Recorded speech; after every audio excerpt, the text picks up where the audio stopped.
World's first drone aircraft carrier, Turkey's TCG Anadolu.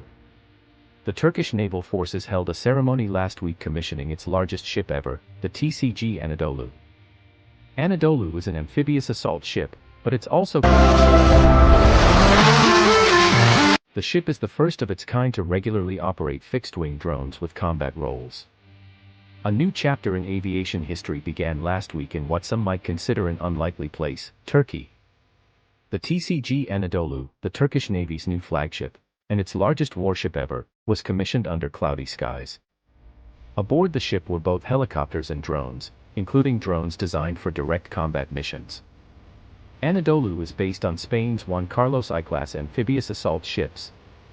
The 27,000-ton, 761-foot-long ship is equipped with a full-length flight deck for air operations, a well deck for floating out landing craft to sea, and can transport several hundred Marines drawn from Turkey's Amphibious Marine Infantry Brigade.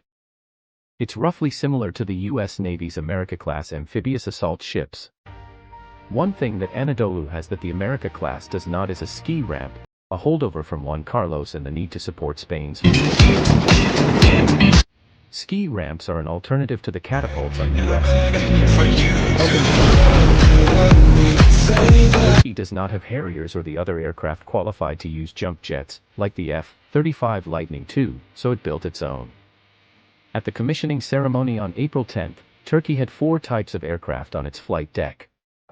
2 of the aircraft were manned, a pair of AH-1W Cobra attack helicopters and 2 S-70 Seahawk helicopters. 2 were not, a Backyard TB-3 drone, also known as the Bayraktar, and a new stealthy drone, the Kızıl Elma, Red Apple.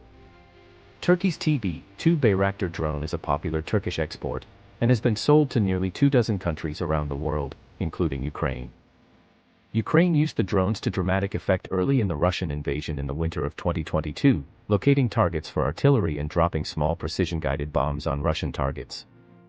TB-3 is essentially the same as the TB-2, but optimized for carrier operation. According to Overt Defense, Anadolu should be able to operate a mixed complement of helicopters or drones, plus Marines and landing craft. In an all-drone configuration, however, it can carry up to 30 TB-2 or TB-3 Bayraktars. That will make it the world's first all-drone aircraft carrier, a capability the Turkish Navy believes should be operational by the mid-2020s.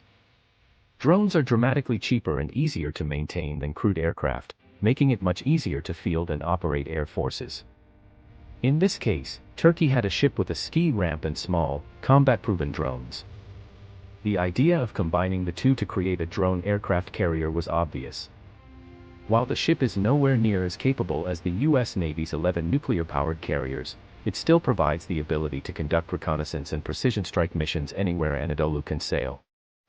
Turkey's Navy has shown other middle-sized naval forces worldwide that naval air power is now available on a shoestring budget. While Anadolu's carrier capability won't be online until 2025, the vision is here, and other regional navies like Japan, Brazil, Australia, India, and others will likely follow suit. The world of 2050 will likely have dramatically more aircraft carriers than the world of 2023, but it may not have any more pilots.